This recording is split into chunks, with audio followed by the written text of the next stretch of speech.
Queridos, esse versículo, apesar de ser tão curto, ele é um pouco maior até do que está aí. Essa é a parte B desse versículo. Ele é um versículo que sintetiza, que coloca um princípio muito precioso dentro de um texto tão pequeno. Quando a gente olha para esse versículo, a gente gosta daquilo que Deus está falando nesse versículo. A Bíblia diz aí que Deus nos criou para duas coisas. Primeiro, para sermos fortes, e segundo, para fazermos proezas. E eu acho que isso é tão maravilhoso, você perceber um Deus que quer te fazer forte em tudo, e quer, através de você, realizar grandes coisas, né? Realizar grandes coisas para o Senhor. Porém, quando a gente olha para isso, a gente percebe então que Deus quer que a gente, primeiro, trabalhe o nosso ser, e em seguida o nosso fazer. Quando eu digo ser, o texto diz que sejam fortes. Quando eu digo fazer, o texto diz para fazer ou fará proezas. Conjugação é do verbo fazer. Então, o ser sempre vem antes do fazer. E se a gente tem essa compreensão, então a gente tem que entender que esse versículo, ele afeta primeiro aquilo que somos e em seguida aquilo que fazemos. Para ficar mais fácil de entender, esse versículo ele aponta para a nossa identidade, aquilo que sou, e em seguida para a nossa produtividade, aquilo que a gente faz. E a gente ama, como ser humano, ouvir uma palavra de incentivo, ouvir uma palavra de Deus dizendo para nós: olha, vocês serão fortes, vocês farão grandes coisas. A gente ama, e a gente não está errado de amar, porque a gente serve um Deus grande, que tem grandes coisas para nós.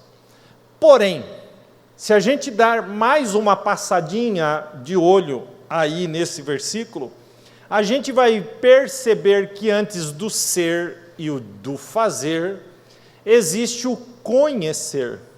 Vamos ler de novo. Mas o povo que conhece ao seu Deus. Então, antes de ser e fazer, eu preciso conhecer. E quando se fala de conhecer, não é conhecer superficialmente, não é conhecer de qualquer jeito, não. Quando fala de conhecer profundamente, com intimidade, porque observe o texto, ele não diz o povo que conhece Deus, o povo que conhece aquele Deus, o povo que conhece um Deus, ele diz o povo que conhece ao seu Deus. É uma propriedade, é um laço, é uma aliança, é uma intimidade. O povo que tem esta intimidade, que conhece a Deus, então esse povo será forte. Este povo fará proezas. Ninguém faz sem antes conhecer a Deus. E conhecer a Deus implica em algo maravilhoso, por isso aqui a sequência: conhecer, ser, fazer. A gente vê essa sequência nesse versículo. E se a gente vê essa sequência nesse versículo, salta aos nossos olhos um princípio bíblico. O que é princípio bíblico? Toda vez que a Bíblia lança um princípio bíblico, aquele princípio será o mesmo na Bíblia toda. Em toda a Bíblia você encontra exatamente essa sequência. Porque a palavra, ela não se contradiz. Deus, ele não contradiz a si mesmo. Então, por onde você passar na Bíblia, você vai ver essa sequência. Primeiro a gente conhece, depois a gente e finalmente a gente faz.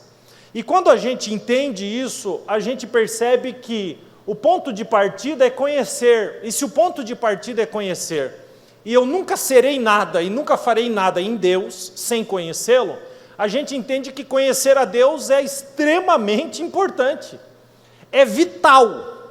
é fonte de vida, é sobrevivência. Conhecer ao Senhor. E quando nós conhecemos a Deus, a revelação que temos de Deus, quando o conhecemos, essa revelação, esse conhecimento, muda a nossa forma de pensar, a nossa forma de agir, e o conhecimento, a revelação de Deus afeta diretamente quem nós somos.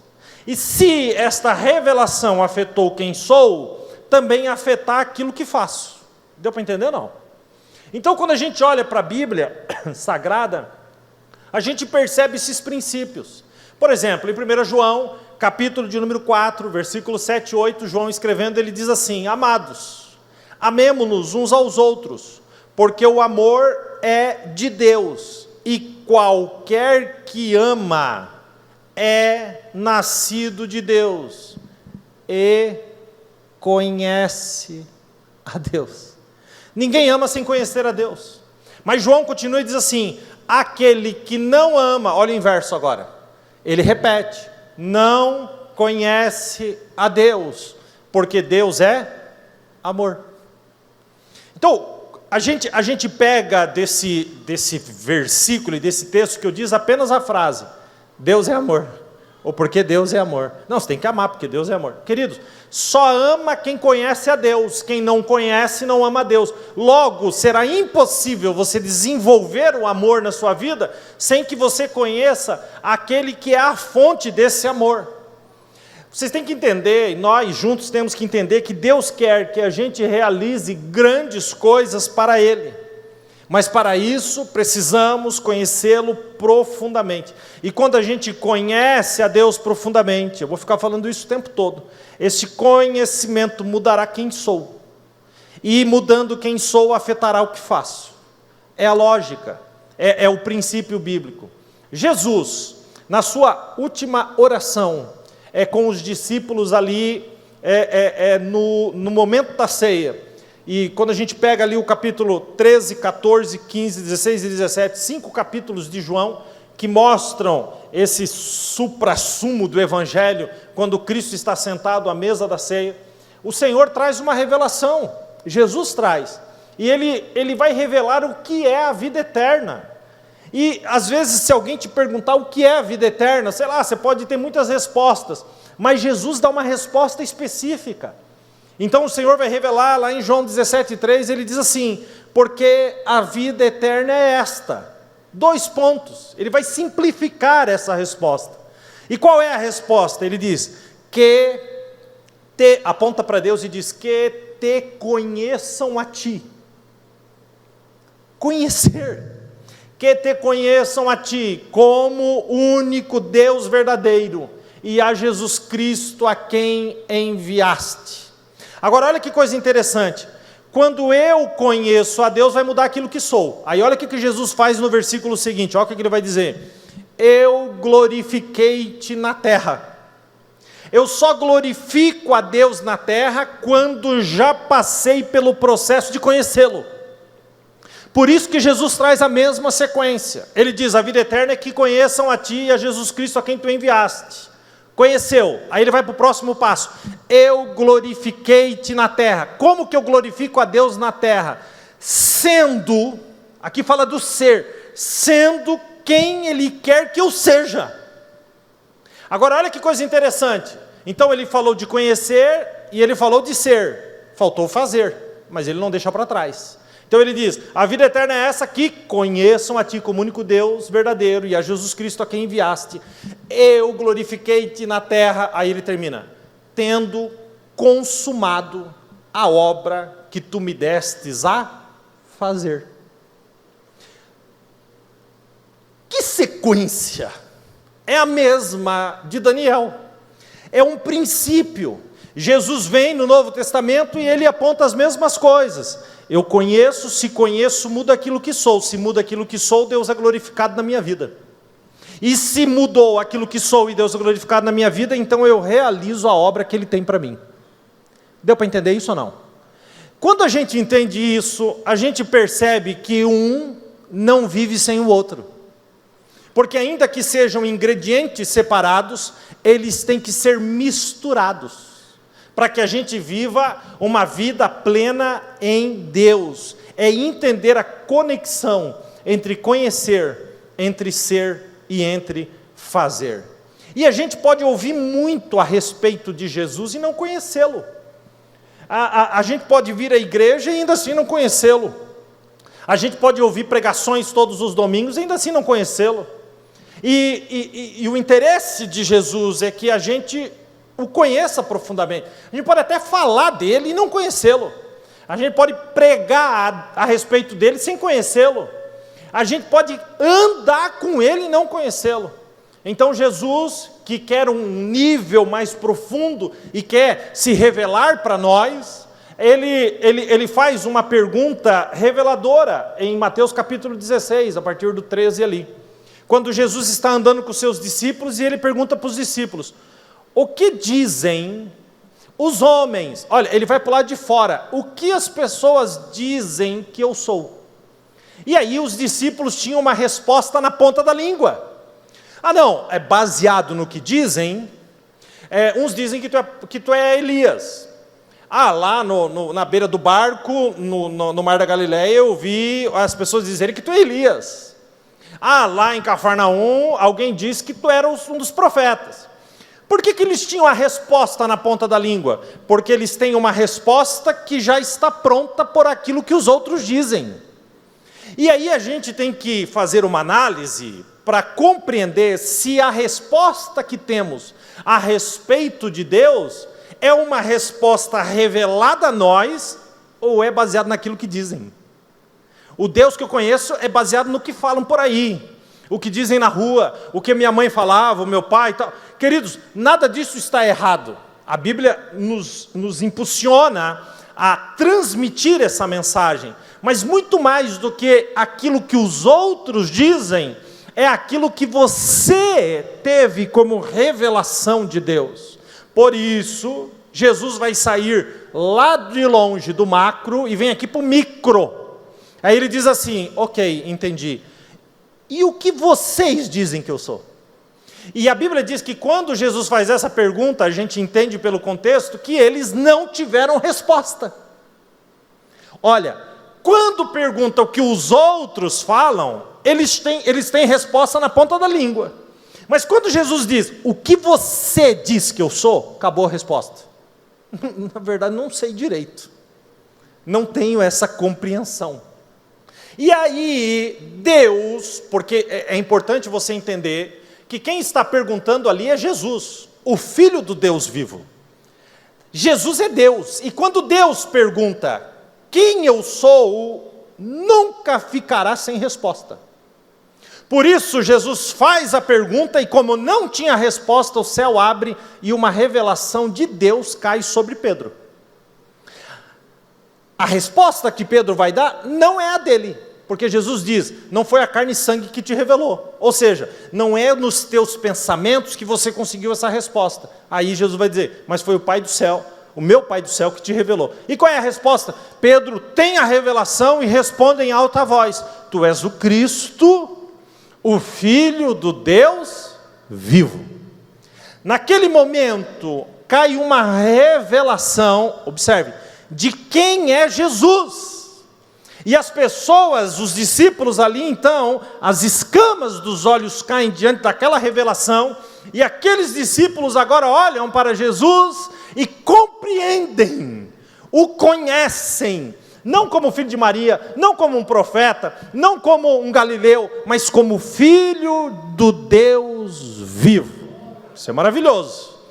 E uma vez que eles têm esse nível de revelação, essa revelação cai sobre Pedro, então aquele que recebe a revelação de quem Jesus é, não perca a sequência. Aquele que recebe a revelação de quem Jesus é, que conhece a Deus, imediatamente tem a sua vida mudada.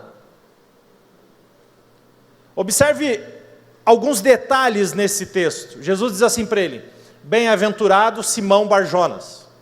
Barjonas é filho de Jonas. Bem-aventurado Simão. Simão Barjonas. Simão. Bem-aventurado Simão. Aí ele diz: porque não foi carne e sangue que te revelou, mas o meu Pai que está no céu te revelou. Porém te digo, eu amo a sequência. Tu teve a revelação, agora eu vou mudar aquilo que tu é. Porém te digo, olha o que ele vai dizer. Porém te digo, tu és Pedro. Mas não era Simão? Ele diz, bem-aventurado Simão. Quando ele recebe a revelação de quem Jesus é, então Jesus diz, eu não vim só para me revelar, eu vim para mudar você. Aí ele diz, tu és Simão? Não, tu és Pedro. E sobre esta pedra edificarei a minha igreja. Já eu falo a respeito de Pedro. A mudança de Simão para Pedro. Tu és Pedro, vírgula, e sobre esta pedra edificarei a minha igreja. Então, revelação, e agora muda a pessoa de Pedro ali. Qual é a sequência, gente?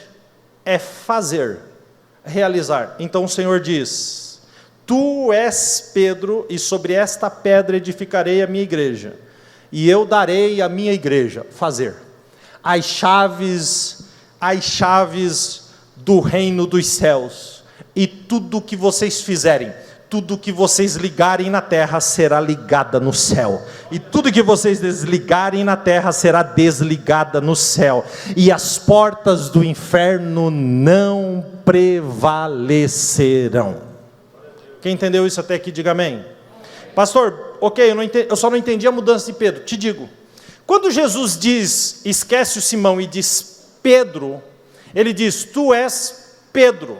O Pedro vem do grego Petros, vírgula, e ele diz, sobre esta pedra, Petra, edificarei a minha igreja. O que Jesus estava deixando claro ali, é que a igreja não seria edificada sobre Pedro, porque Pedro é Petros. Sabe o que significa Petros? No grego, pó de pedra.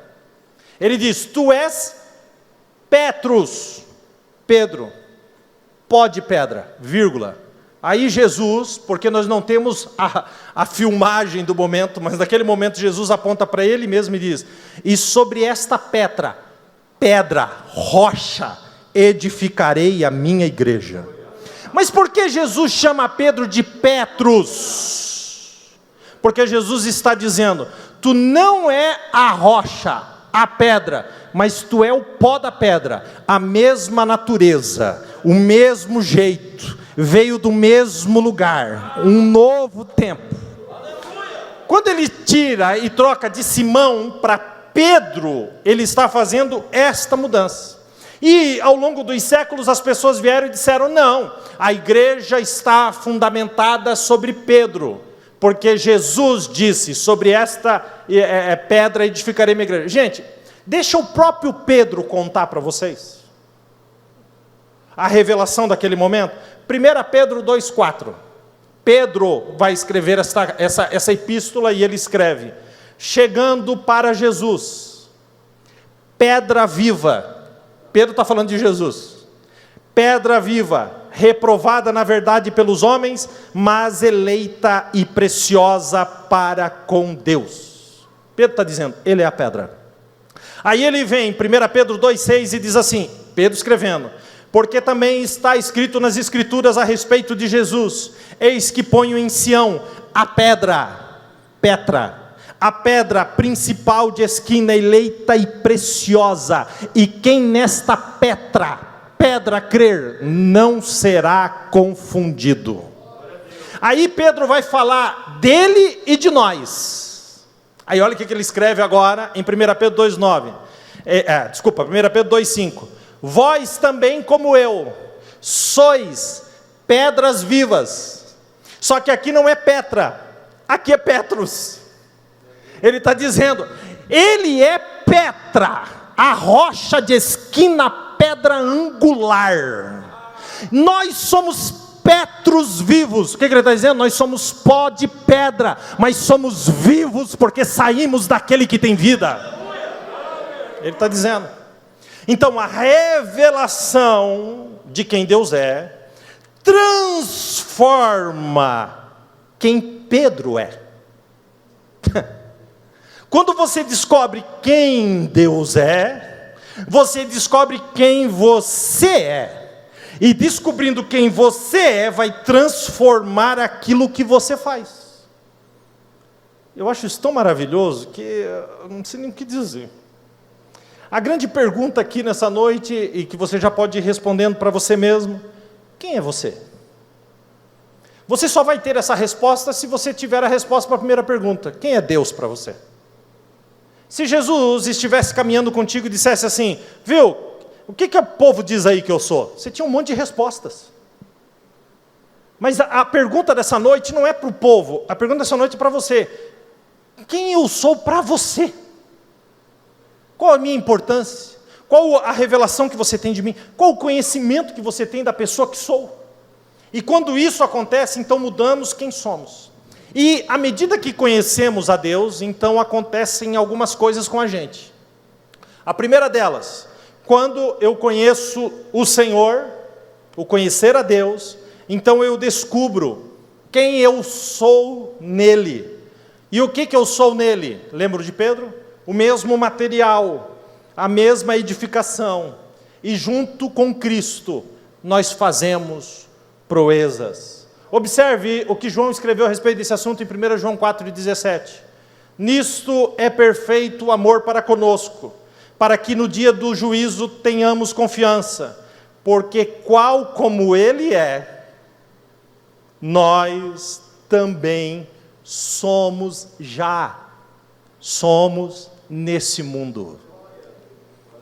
Obviamente que eu não sou Cristo, Ele é Deus, mas eu fui criado nele, nascido nele. Significa dizer que onde eu vou é um pedacinho de Jesus que vai comigo. Onde eu entro é como se Jesus entrasse também.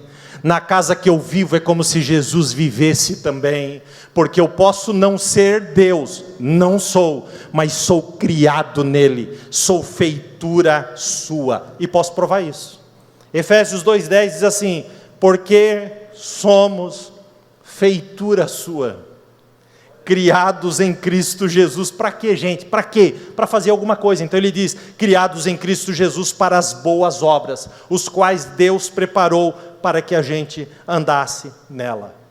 Quando eu descubro quem Deus é, eu aprendo e descubro quem eu sou. Mas eu também descubro quem eu não sou. Quando conheço o Senhor, descubro quem sou e descubro quem eu não sou. E descobrindo quem eu não sou, percebo o quão longe estou do Senhor, o quão miserável sou, o quão fraco sou. Eu percebo o quão distante estou do Senhor. Por quê? Porque os meus pecados, eles me rodeiam de todos os lados. Mas eu amo a palavra de Deus, porque a palavra de Deus revela um Jesus. Quem aqui já viu o sol nascer lá no sítio, no sítio, num lugar onde não tem luz elétrica? Quem aqui já viu? Faz um sinal para mim. Aí, bastante gente. Querido, se você estiver lá numa fazenda, num sítio, não sei, no meio do mato, e não tiver luz elétrica, e não for uma noite clara, de lua cheia, enfim, é uma escuridão tão absurda, que você não enxerga nem a própria mão. Vocês concordam comigo aí, quem lembra dessas noites aí? Aquelas noites de escuridão total. Mas de repente, acontece esta maravilha, amanhece o dia, e lá no horizonte você vê, antes de ver o sol, você vê uma linha amarela sobre o horizonte. Quem já viu essa linha 1 milhão de vezes aí? Aquela linha amarela, se você pudesse alcançá-la, estaria escrito algo para você. Naquela linha amarela está escrito: as misericórdias do Senhor se renovam a cada manhã.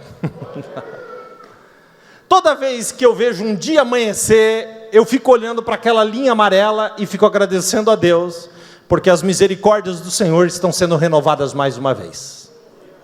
Toda manhã as misericórdias do Senhor são renovadas. Amém até aqui.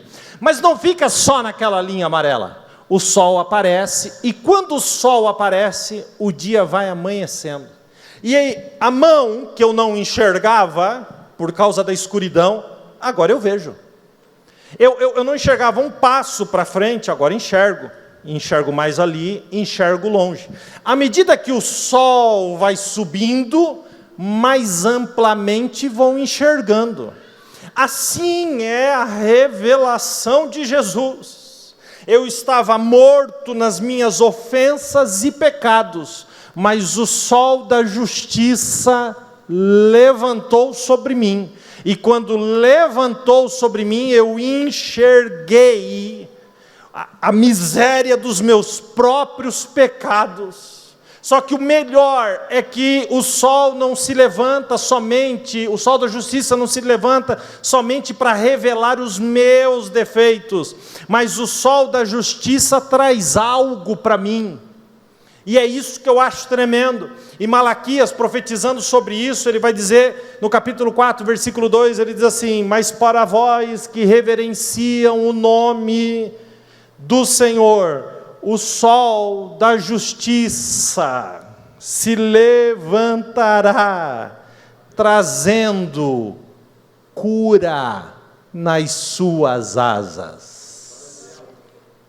Então o sol de Cristo, ele não se levanta só para revelar o quão miserável eu sou, mas ele traz algo junto com ele traz esta mudança, ele revela a provisão para que eu possa sair da situação que eu estou. E eu acho tremendo, porque um sol com asas, e nas asas cura, eu acho isso tremendo, porque se o sol da justiça revelou os meus pecados, então o que eu mereço? A morte.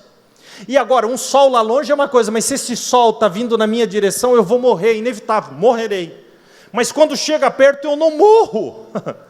Mas o que vejo é um sol com asas, e nas asas, ao invés da morte, ele traz cura, ele traz vida eterna, ele traz mudança, ele muda a revelação que eu tenho dele, porque ele me liberta, ele me salva, ele me lava, ele me cura, apesar das minhas falhas. Eu acho isso tremendo.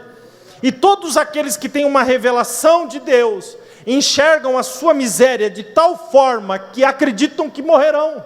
Se você olhar para Gideão, quando Gideão viu o anjo do Senhor, ele diz: eu vou morrer, Juízes capítulo 6. Mas quando ele diz, eu vou morrer, a Bíblia diz que o Senhor falou com ele e disse: o Senhor é contigo, varão valoroso. Eu ia morrer.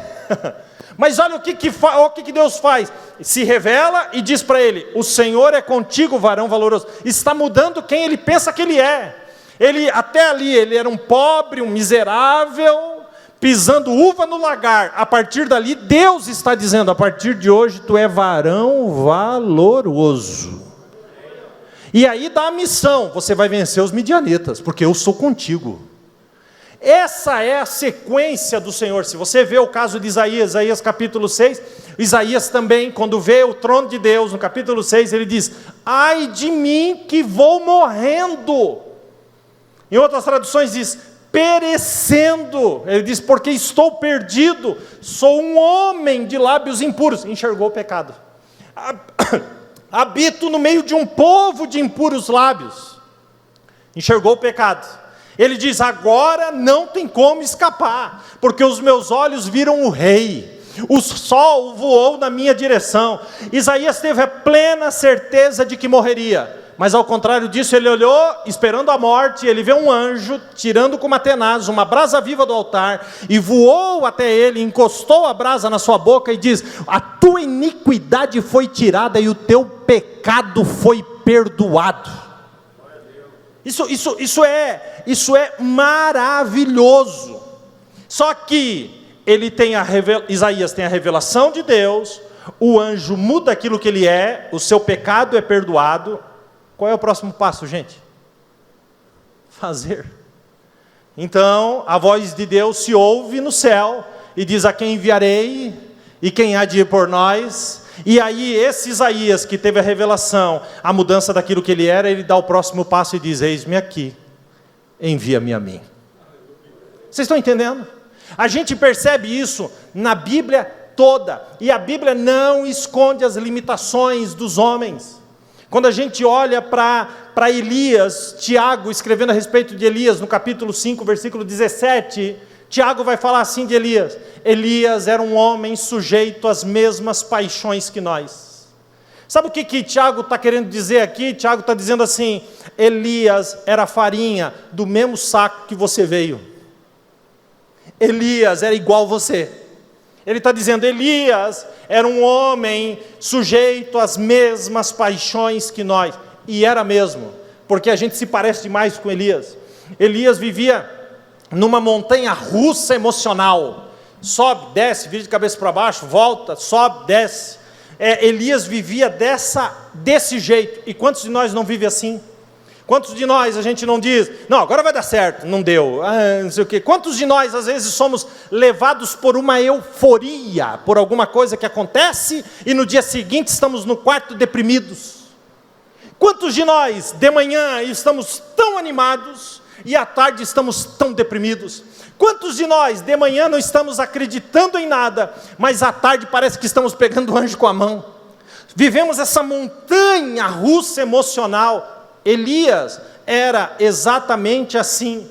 Elias, uma hora, ele ora e diz assim: Deus, o negócio é o seguinte, eu estou aqui contra os profetas de Azir e contra os profetas de Baal, e agora, Senhor, eu vou fazer uma oração nesse lugar, e eu quero que tu desça fogo do céu sobre esse altar, e que tu consuma tudo, e que tu evapore a água, e que tu destrua tudo com línguas de fogo.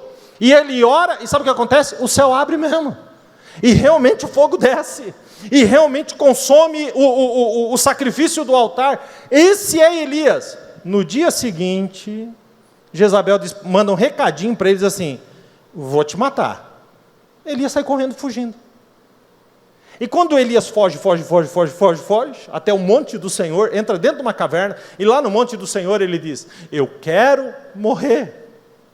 Só que não tem nem lógica nisso que ele está falando, porque Jezabel quer matá-lo, e ele quer morrer. O que ele precisava?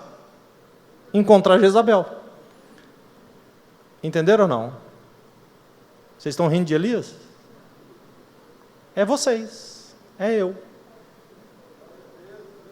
Jezabel diz: eu vou te matar. Ele diz: eu quero morrer. É só ele dizer: Jezabel, estou aqui. Jezabel mata, acabou. A vontade dos dois é satisfeita. A de Jezabel, porque queria matá-lo, e ele porque queria morrer. Então ele foge para não morrer, mas quer morrer. Você já se sentiu assim? Na impressão que você nem sabe o que você quer? E aí, quer morrer ou quer viver? O que você quer? Ele foge. Mas glória a Deus, que Deus foi atrás de Elias lá na caverna. E olha o que Deus vai fazer. Deus vai se revelar para Elias naquele momento. E a Bíblia diz: passou um fogo, Deus não estava no fogo. Passou um vento, Deus não estava no vento. Passou um terremoto, Deus não estava no terremoto. Porque Elias estava deprimido. E o deprimido não liga para terremoto, vento e fogo. Então a Bíblia diz: e então veio uma voz suave. Deus estava na voz. Na voz suave de Deus, Deus diz para Elias: que fazes aqui? Deus se revela para ele. Quando ele diz que fazes aqui, Deus está te lembrando ele: não se esqueça quem você é. E aí Deus diz para Elias: sai da caverna, porque eu ainda tenho uma grande obra para realizar, e você pode sair fora daí, porque você vai ter que arrumar um sucessor para você, depois você vai ter que ungir rei a Jael, depois você nem está sabendo, eu vou te levar comigo para o céu numa carruagem de fogo, você não sabe nada, sai da caverna. Sai da caverna. A revelação muda aquilo que sou, e aquilo que sou, querido, vai mudar aquilo que faço. O propósito de Deus em revelar as nossas fraquezas não é nos fazer desistir, mas é nos fazer mudar. Por isso a gente tem que ter um equilíbrio e não ser descompensado. O que é uma pessoa descompensada? Tem gente que acha que tudo que Deus faz com ele está acima dos outros, que ele se torna arrogante. Eu tenho 50 anos de crente, eu falo mistério, canto hinos espirituais, profetizo e rodo no sapato de fogo.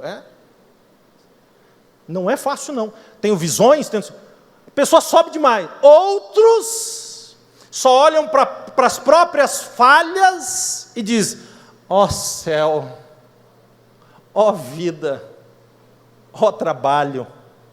Já ouviram isso em algum desenho animado? Ó céus, ó vida. E com isso, anulam o poder da produtividade. Vocês estão entendendo ou não? Então, pastor, como encontrar o equilíbrio? O equilíbrio a gente pode encontrar na palavra de Deus quando olhamos para Paulo. Porque Paulo, quando olhava para ele dizia assim: miserável homem que sou.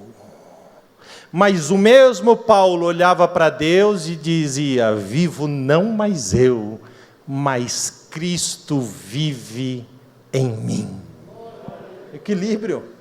O equilíbrio, gente, é olhar para nós com sinceridade e reconhecer as nossas fraquezas, e reconhecendo as fraquezas, olhar para aquele Deus que é poderoso. Quem está entendendo isso, diga amém. Quando Paulo vai escrever aos Coríntios capítulo 15, 9 e 10, ele mostra exatamente essa diferença. No 9, olha só, ele escreve assim, no 9: porque eu sou o menor de todos os apóstolos, não sou digno nem de ser chamado apóstolo, porque sinto vergonha de ter perseguido a igreja. Ele está olhando só para ele. No 9, 15, 9 de 1 Coríntios, 15, 10, ele diz: mas, olhou para Deus, pela graça de Deus sou o que sou. E ele continua dizendo: e a sua graça para comigo não foi em vão, antes trabalhei muito mais do que todos os outros apóstolos. Ele estava acabando de falar que ele não merecia ser apóstolo. Agora ele já está falando que ele trabalhou mais do que todos. Mas olha qual que é o segredo. Ele atribui isso a Deus. Ele diz: todavia não eu que trabalhei, mas a graça de Deus que está comigo. O segredo de realizar proezas não está na sua história, no seu passado e na vida que você viveu até aqui. O segredo de realizar proezas está na graça de Deus que flui através da sua vida. Quem entendeu isso, diga amém. Deus é Deus. E a gente precisa então, queridos, precisamos, por meio dessa revelação, alcançar aquilo que Deus quer fazer através de nós. Entenda esse equilíbrio entre aquilo que sou e quem Deus é na minha vida.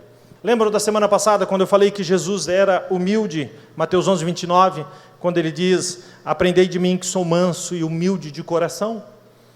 Jesus era humilde, sim, e por causa disso ele não fazia nada? Não, porque uma coisa não tem nada a ver com a outra, até porque humildade não é pensar menos de si mesmo, humildade é pensar menos em si mesmo. Há uma diferença muito grande. O mesmo Jesus que era humilde, em Atos 10, 38, diz assim: Jesus de Nazaré, cheio do Espírito Santo e com virtude, andou fazendo o bem e curando a todos os oprimidos do diabo, porque Deus era com ele. Equilíbrio entre a fraqueza e a força. Eu pergunto para vocês: a gente consegue tirar Deus do sério? Eu já contei aqui, quando a minha mãe dizia assim: agora você me tirou do sério. Eu vou falar uma coisa. Naquela época, os vizinhos chamavam a polícia não por causa de grito de criança. E aí, a gente tinha uma expressão em Santa Catarina que era, não sei se é daqui também, a vara cantava. Alguém já ouviu essa expressão? Não? A expressão a vara cantar é aquele barulho que a vara faz no ar. No meu, cantava o hino nacional inteiro, praticamente. A vara cantava, vinha de todo lado, você não sabia onde que ia pegar, você só via o negócio rebentar. Por quê? Porque tirei mamãe do sério. Graças a Deus que muito raramente tirava papai do sério. Que daí o negócio, os equipamentos eram outros. Meu pai tinha uma facilidade, porque, não sei porque eu vou contar isso, mas antigamente tinha umas cintas, que eram cintas é para roupa social, calça social. E a cinta não era só uma bolinha que encaixava dentro do furinho. Quem lembra disso, por favor, me ajuda.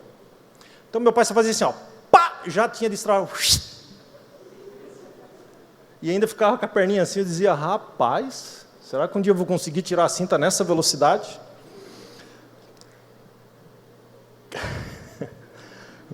Amém.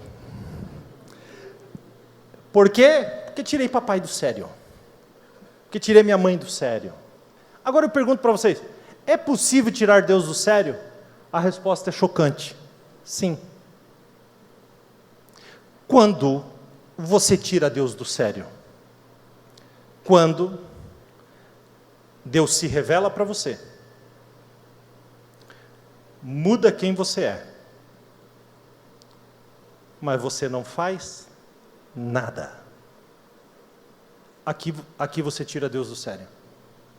Porque a gente tem que entender que o conhecer, o ser e o fazer estão juntos. E é exatamente aqui que a gente se arrebenta. Porque as pessoas te perguntam, você conhece a Deus? Sim. E você não está mentindo, não. Deus mudou a sua vida? Resposta na ponta da língua. Sim. E o que você está fazendo, Senhor? Pois é, rapaz. Querido, essa sequência ela é preciosa. Se ela não for alcançada, então você tira Deus do sério. A gente vê isso em Moisés. Deus se revela para ele na sarça que queimava e não se consumia. Revelação. Aí ele era um pastor de rebanho, Deus diz assim, a partir de hoje você é o libertador de Israel. Mudou quem ele era. Estão entendendo ou não? Aí o que Deus vai fazer? O terceiro. Vá até o Egito, porque você livrará o meu povo. Aí pegou. Aí olha a resposta que ele vai dar para Deus lá em Êxodo 4:10. Ele diz, meu Senhor. O A é A-H com ponto de exclamação. Então é um A longo. Meu Senhor. Tipo assim, estava muito top até aqui. Mas, meu Senhor, eu não sou homem eloquente, nem de ontem, nem de anteontem. Nunca peguei nem no microfone. Ele continua e diz, porque eu sou pesado de boca e pesado de língua. Ele está dizendo, eu não consigo falar, eu gaguejo, eu não me faço ser compreendido. Eu estou 40 anos só cuidando de rebanho. Aí o Senhor olha para ele com paciência até aqui. Disse-lhe o Senhor, quem, Moisés, fez a boca do homem? Ele tinha acabado de reclamar. Quem, Moisés, fez o mudo, ou o surdo, ou o que vê, ou o que é cego? Não sou eu o Senhor? Aí o Senhor dá essa resposta, volta no fazer. Vai, Moisés, pois agora. E eu, olha isso, e eu serei com a tua boca, e te ensinarei o que hás de falar de mim. Outra revelação, o fazer não diz respeito a você, o fazer diz respeito a Ele. A Ele, não é sobre você, não é sobre mim, é sobre Deus. Aí Moisés vai responder e diz, meu Senhor, envia pela mão daquele a quem tu has de enviar. Sabe o que Moisés estava fazendo aqui? Você está vendo Arão aqui, Senhor? No meu ladinho, Arão, manda Arão. Arão está mais bem preparado. Está se reconhecendo ou não? Arão é top. Arão já leu até a Bíblia. Arão fala melhor do que eu. Arão canta melhor do que eu. Arão é mais querido. Todo mundo que olha para mim diz que eu tenho cara de metida. Eu tenho cara de metido, de arrogante. É melhor Arão. Aí a Bíblia diz assim, então se acendeu a ira do Senhor contra Moisés. Moisés conseguiu tirar Deus do sério. Deus, Ele não se revelou para você e mudou quem você era para parar aqui. Todos nós temos algo para fazer para Deus. E há uma conexão entre isso. Você não conhecia Deus, você estava aqui. E então a revelação de quem Deus é te levou por uma ponte até a revelação. Aí sabe o que Deus fez com essa ponte? Destruiu. Bom. Aí a revelação de Deus, o Senhor te conduziu por uma ponte até mudar quem você é. Afetou aquilo que você é. Aí sabe o que Deus fez com a ponte? Destruiu. Aí agora o Senhor está te dizendo, me dá a mão, e agora nós vamos para mais uma ponte, porque eu tenho grandes coisas a fazer através da sua vida. E é nesse momento que muita gente para e acha que pode voltar. Mas quando você veio, tinha ponte. Agora não tem mais.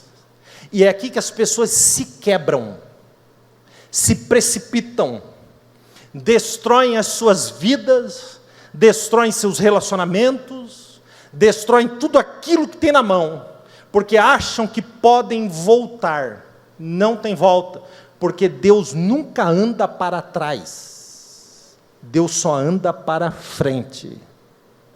E quando nós somos conduzidos pelo Senhor entre a revelação e aquilo que somos, entre aquilo que somos e aquilo que fazemos, então aqui tem mais uma ponte, que é a chamada ponte do arrebatamento. Quando nós alcançarmos o céu, a gente também não volta mais, porque a Bíblia diz que ali estaremos para sempre com o Senhor. As pontes são quebradas. Toda ponte que eu atravesso, ela é quebrada atrás de mim. Toda ponte que eu atravesso, ela é quebrada atrás de mim. Vocês estão entendendo isso ou não? Então isso é muito mais sério do que aparenta ser. E nós temos uma porção de gente na Bíblia que tentou escapar do seu chamado, mas não consegue. Não consegue. Porque isso é resistir a Deus. Deus, quando foi chamar Jeremias, no capítulo 1 de Jeremias, Deus diz assim, antes que te formasse no ventre da sua mãe, eu já te conheci. E antes que você saísse da madre, eu te santifiquei e te dei por profeta para as nações. Jeremias é um escolhido, mas aí qual que é a resposta de Jeremias? Ah, meu Senhor. Ah, meu Senhor. Está lá, Jeremias 1,6. Ah, meu Deus. Eu não sei falar, porque ainda sou um menino. Aí Deus responde para ele, não digas eu sou um menino, porque a quem eu te enviar, irás. Não tem opção de decidir. E ele continua e diz, e tudo quanto eu te mandar falar, falarás. E ele continua e ele diz, não tenha medo, porque eu estarei contigo em todos os momentos. Mas a opção de revelar, mudar aquilo que sou, não para aqui. Querido, se o Evangelho fosse revelação e mudar aquilo que sou, quando eu aceitei Jesus já podia cair morto e ir para o céu. Por que eu ainda estou aqui? Porque a revelação muda quem sou, para quê? Para transformar o mundo que estou, porque Jesus me chamou para ser sal da terra e luz do mundo. Então não adianta, pode parar de dar desculpas, porque você só vai se arrebentar. Olha o versículo aí atrás, mas o povo que conhece ao seu Deus se tornará forte e fará proezas. Vamos ler juntos? 1, 2, 3. Mas que conhece ao seu Deus se tornará forte. Diga para alguém que está perto de você, esse versículo é para você, viu? Fala para ele, lê de novo, olha lá, está lá, é para você esse versículo aí. Quer ser forte e fazer proezas? Conheça a Deus. Eu sei do que eu estou falando. Deus se revelou para mim. O sol da justiça amanheceu e ele se revelou para mim. Que momento glorioso. Então ele me pegou pela mão e disse: vamos atravessar uma ponte. Eu atravessei a ponte e ele mudou quem eu era. Porque a revelação de quem ele é muda a revelação de quem eu sou. Só que daí Deus veio e disse assim: agora me dê a mão de novo, porque tem uma obra para você realizar. Eu empaquei igual burro. Falei: não vou? Não, aí não. Calma. Se me perguntarem quem tu és, já sei. Se me perguntares quem eu sou, também já sei. Para que não tem como parar. Essa palavra é uma palavra muito séria. E esta palavra, se você se colocar na balança, você vai perceber que muitas coisas da sua vida estão absolutamente travadas, porque você se recusa a seguir um caminho que já está estabelecido. Você se recusa a continuar, mas você quer voltar. Ah não, se for para aí, então eu volto. Só que quando você volta não tem ponte, aí você cai. Aí você se arrebenta. Aí você chora. Aí você não entende. Aí você não compreende. Aí sabe o que Deus fez comigo? Me quebrou. Até eu virar pó na mão dele. Mas quando eu virei pó na mão dele, só o pozinho, ele me pegou na mão e disse assim: Petrus, tu é pó, mas tu é meu. Tu é pó, mas tu sai da minha mão. Mas tu continua sendo pó. Eu disse: onde que é a próxima ponte mesmo? Ali eu tomei essa decisão de não apenas a revelação, o conhecimento, não apenas a mudança daquilo que sou, mas mudar, realizar proezas, não porque eu sou bom, mas porque o poder dele opera em mim. E é isso que ele quer. E você quer saber o que significa proeza? Proeza, vou dar aqui a definição. Proeza significa, é uma definição de dicionário. Realizar algo incomum, difícil ou que nunca foi feito. Isso é proeza. Então eu posso te dizer o que não é proeza? É vir na igreja domingo à noite. Domingo à noite não é proeza, é obrigação. Mas não é proeza. Porque vir na igreja domingo à noite não é algo incomum ou que você nunca tenha feito. Deus tem algo maior para você. Deus quer impactar essa geração através da sua vida, através dessa igreja, porque nós somos como pó, nós somos como um vapor que aparece e desvanece, logo morreremos. Que proezas fizemos? Nos abraçamos às paixões desse mundo, nos agarramos aos pecados de estimação, não conseguimos renunciar nada que está diante de nós, porque não queremos realizar o que Deus tem, e aí vivemos uma vida ansiosa, porque não alcançamos aquilo que Deus nos preparou para alcançar, logo vivemos com um buraco no peito, uma insatisfação. Você acha que 10 dias na praia vai melhorar muito a sua vida, e você vai ficar 10 dias, quando você volta, a angústia está te esperando na porta da tua casa. Você acha que se você for num restaurante bacana, vai ser uma noite legal, mas no dia seguinte você está mais triste do que antes de ter ido. Você acha que coisas dessas, nada disso está errado. Mas o que eu quero dizer é que a gente tenta tampar este buraco com coisas que a gente tenta atrair para nós, com data marcada, porque naquela data aquilo vai me aliviar. Mas eu quero te dizer que Deus não está nem aí para o seu calendário. O sol da justiça nasce nessa noite de Londrina, dentro dessa igreja, trazendo cura nas suas asas, porque até o tempo da transformação é Ele que determina. Nós somos pó, Ele é a pedra. Quem entendeu isso até aqui, diga amém. Estou quase terminando. O sol da justiça, no meio desta noite, dentro dessa igreja, se levanta, trazendo cura nas suas asas, porque você pode até achar que não, mas esse culto é um culto de mudança na sua vida, porque enquanto eu prego aqui, você está se colocando na balança aí, e você sabe o que Deus já falou com você, você sabe que Deus te chamou, te escolheu, e não adianta ficar me olhando com uma cara de coruja com dor de dente, porque o teu negócio é com Ele.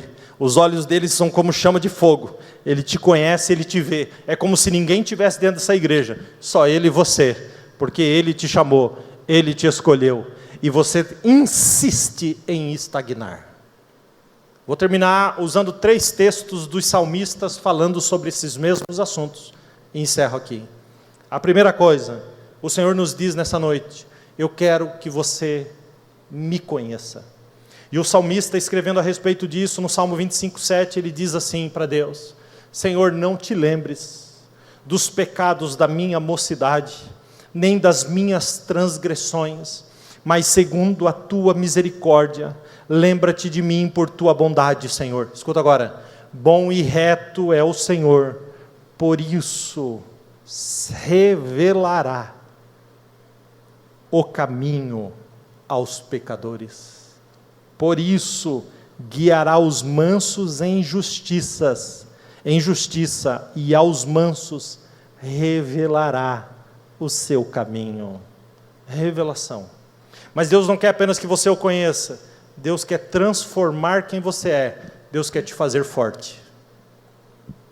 E aí o salmista, escrevendo disso, ele vai dizer no Salmo 27:1-3, o Senhor dizendo: eu quero que você seja forte. E aí no Salmo 27:1 e depois o 3 diz assim: o Senhor é minha luz e a minha salvação, a quem temerei? Escuta agora: o Senhor é a força da minha vida, de quem terei medo? Ainda que um exército inteiro me cercasse, no meu coração não teria medo, e ainda que uma guerra se levantasse contra mim, nele eu confiaria. Mas Ele não quer apenas que você o conheça, e Ele não quer apenas que você seja forte, Ele quer que você faça proezas. Jesus é muito mais do que a vida que você vive. O que Deus tem para a sua vida é muito maior do que aquilo que você fez até hoje. Ele quer que você faça proezas. E aí o salmista, falando sobre este ponto, como disse, é um princípio bíblico, está na Bíblia o tempo todo. No Salmo de número 18, versículos 29 e 30, o salmista diz assim, olha que coisa linda. O salmista teve a revelação mudou quem ele era. E agora o Senhor pega ele pela mão e diz assim: vamos atravessar mais uma ponte. Do outro lado você fará proezas. Aí sabe o que o salmista fez? Pode me levar. Pode me levar. Ele atravessa a ponte.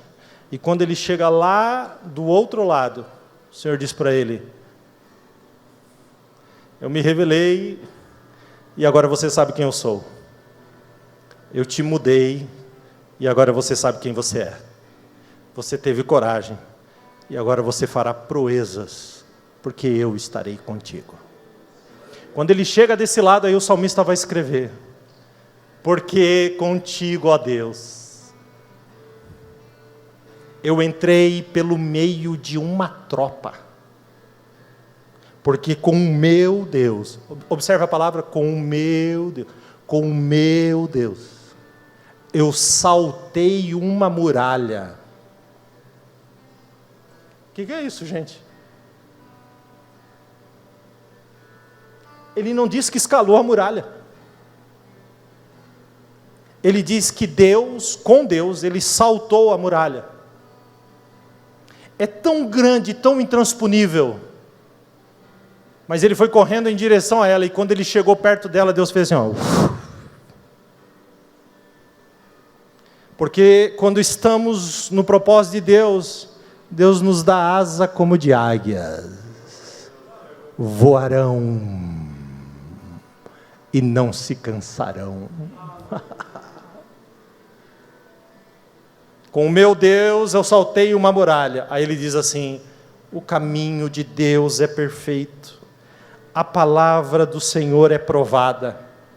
A palavra é um escudo para todos os que nela confiam. Consegue confiar no que foi pregado aqui? Dá para confiar na palavra? Dá para confiar na palavra? Queridos, esse culto é um chamado. O sol nasce, nos ilumina, nos enxergamos. Mas tem mais do que isso. E eu quero terminar com você de pé, por favor.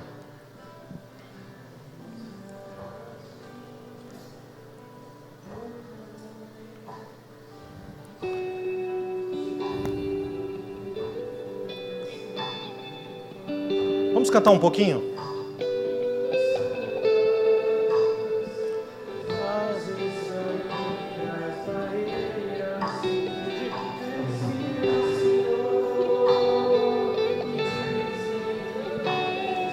Palavras de amor e esperança sem fim. O teu toque.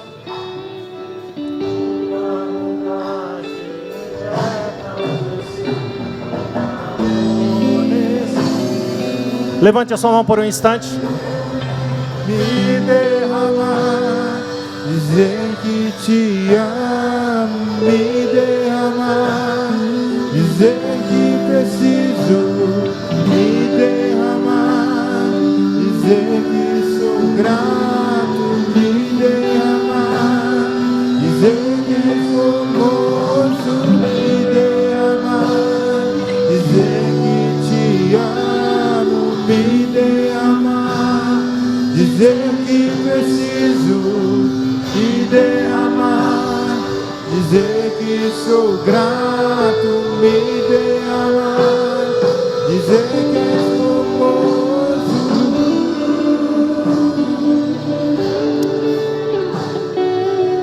O mais maravilhoso é que o sol nasce trazendo cura nas suas asas. Ai, demais. Talvez você esteja aqui nessa noite dizendo assim: ah, pastor, mas eu fui ferido. O sol traz cura. Ah, pastor, me falaram coisas que me destruíram e me estagnaram. O sol cura, gente. Não é o sol que você vai ver amanhã de manhã nascendo. É o sol da justiça. É o Senhor dos exércitos. Ele voa nessa direção. Ele amanhece as nossas mentes. Quando a gente olha para Ele, as escamas dos olhos caem. E agora eu descubro quem Ele é. Ele é um Deus de amor. Agora eu descubro quem eu sou. Eu sou forte.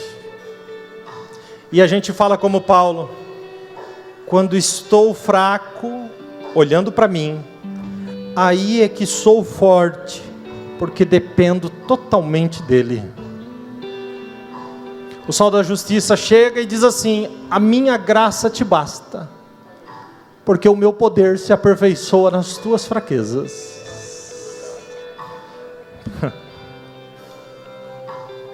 É lindo demais quando esse sol nasce. Ele nos ilumina. Ilumina a todos nós que estamos aqui debaixo desse teto, os que estão assistindo. Ele é maravilhoso. Ele é tremendo. Como Ele é maravilhoso. Talvez você nessa noite conseguiu compreender. Não adianta. Ele se revelou para você. Ele mudou quem você era. Você acha que dá para parar aí? Não dá. Então Ele te atrai com laços de amor ao próximo passo. Mas você se recusa. Então sabe o que Ele faz? Ele diz assim: espera a ponte aqui um pouquinho. Aí Oséias diz assim: então eu te atrairei ao deserto para falar contigo. Aí Ele fala contigo no deserto. E aí você sofre. Aí Ele te devolve e diz assim: ponte ou deserto? Aí você fala: não, a ponte eu não vou. Ele diz: então te atrairei ao deserto de novo e falarei contigo. E tem gente que diz para mim que está vivendo de deserto em deserto. Acredito. Aí ele volta numa noite como essa e diante dos seus olhos ele diz hoje à noite aqui para você: deserto ou ponte?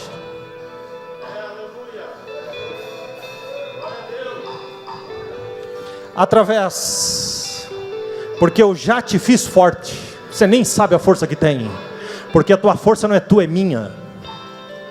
Através, e você fará proezas. Mas você pode recuar.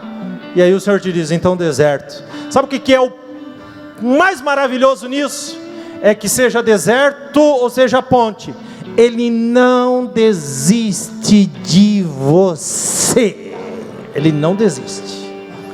Ah, se Ele fosse como eu, ou como alguém que está do seu lado, já teria virado as costas para você. Mas Ele não é um ser humano, Ele é Deus. Ele te ama, Ele morreu por você. Ele tem grandes obras a realizar na sua vida, e Ele quer derramar força. Pelo amor de Deus, quem é Deus para você? Quem você é diante de Deus? E então você fará proezas.